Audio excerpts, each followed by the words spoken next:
Eu tenho certeza que esse vídeo vai ajudar muita gente. Bom dia, pessoal. Preparamos esse estudo aqui do padrão de reversão Arami. Espero que seja útil para alguns de vocês. Para quem não sabe, o Arami também é conhecido como mulher grávida. Esse estudo ele foi baseado no livro Candlestick Charting Explained. É um livro muito bom, de um autor que chama-se Gregory Morris. É um livro que fala essencialmente de candlesticks, seus padrões e tudo mais. Deixo esse livro aqui na minha cabeceira. Eu costumo dizer que é a Bíblia dos candlesticks. É um livro bastante extenso, mais de 500 páginas, né? Mas para quem quer estudar sobre candlestick, definitivamente é o livro recomendado. Eu consulto esse livro praticamente diariamente antes de realizar meus trades ou na hora que eu estou planejando algum trade. Esse estudo está baseado no que está escrito nesse livro. E o padrão de reversão Arami, ele é um padrão de ocorrência muito frequente. A nossa ideia com esse estudo é resumir os conceitos básicos. Ninguém está inventando nada, é o que está escrito, com base numa estatística, é isso. Existem 3 critérios básicos para reconhecer esse padrão. Primeiramente, o que a gente tem que imaginar, padrão do Arami, é o oposto do que acontece no engolfo, de alta ou de baixa. Primeiro critério, tendência prévia estabelecida, de baixa ou de alta. Segundo critério, formação de um candle de corpo grande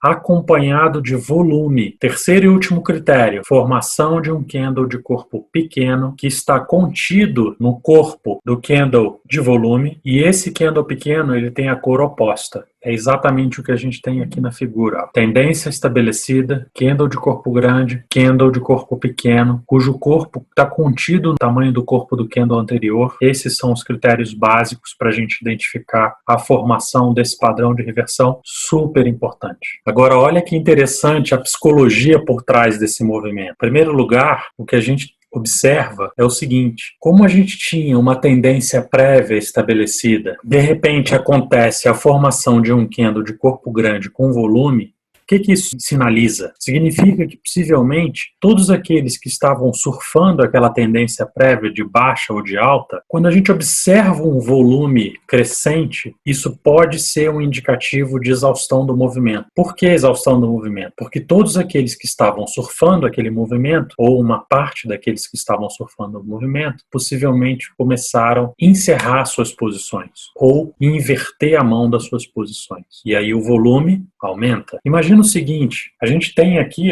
100 pessoas, de repente soltam uma bomba numa sala. O que as pessoas vão fazer? Vão tentar fugir daquela sala onde a bomba explodiu. E agora vocês imaginam 100 pessoas para passar por uma única porta. Então a psicologia do movimento é mais ou menos essa, né? É como se a gente tivesse o início de uma grande confusão onde todos estão querendo tomar uma determinada direção. Ou seja, a partir do momento que a gente tem um candle pequeno formado depois de um candle grande, todos que estavam no movimento prévio, eles ficam assustados e com medo de eventualmente esse movimento tomar a direção contrária. E aí eles começam a querer encerrar suas posições, né? Então a gente tem inicialmente uma contração da volatilidade, que é um candle de corpo pequeno. É como se a gente estivesse sacudindo a Coca-Cola e quando a gente abre a tampa da Coca-Cola, explode. Então aí o movimento toma a direção contrária. A gente pode ver nitidamente na figura o que o Arami forma, né? A soma dos dois candles. Então quando a gente tem um Arami altista, ele se assemelha muito ao martelo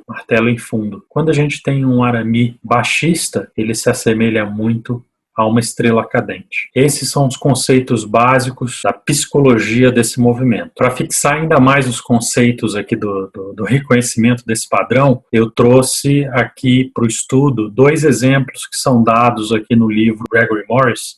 O primeiro deles é da Time Warner. A ocorrência foi entre os dias 13 e 14 de maio do ano de 2002. E aqui a gente consegue ver nitidamente os requisitos presentes. Tendência de baixa estabelecida, com bastante clareza. Formação de um candle de corpo grande e formação de um candle de corpo pequeno dentro do corpo do candle anterior. Esse candle de corpo pequeno, às vezes, ele também é conhecido como inside bar. Então, o que isso significa? Significa aquilo que eu falei anteriormente. Uma contração de volatilidade, em primeiro lugar, né? Como se a gente tivesse a garrafa de Coca-Cola sendo sacudida e aí você abre a tampa. E aí o movimento toma a direção contrária. Onde é que a gente deveria fazer a entrada mais segura? Justamente no rompimento da máxima desse candle de corpo grande com volume. Essa é a entrada mais segura e aí a gente teria surfado esse pedaço aqui do movimento. Vamos a mais um exemplo. Nesse exemplo, a gente tem aqui um Arami baixista que aconteceu na Anheuser-Busch nos dias 13 e 14 de janeiro do ano 2000. Basicamente, requisitos presentes: tendência de alta prévia estabelecida, bastante nítida. Olha que interessante, a gente observou aqui a formação de um martelo inicialmente, e depois da formação desse martelo, a gente teve o quê? 2 dias de pullback, e aí sim aconteceu o que a gente precisava, ou seja, um candle de corpo grande acompanhado posteriormente de um candle de corpo pequeno, cujo corpo está contido dentro do corpo do candle anterior. Onde é que a gente entraria nessa operação? Na perda da mínima do candle de corpo grande. E aí teríamos surfado todo esse movimento aqui, onde o mercado devolveu praticamente toda a alta prévia que havia acontecido. Parece simples, né? E é. Pessoal, esse padrão, como mencionamos no início do estudo, ele é de ocorrência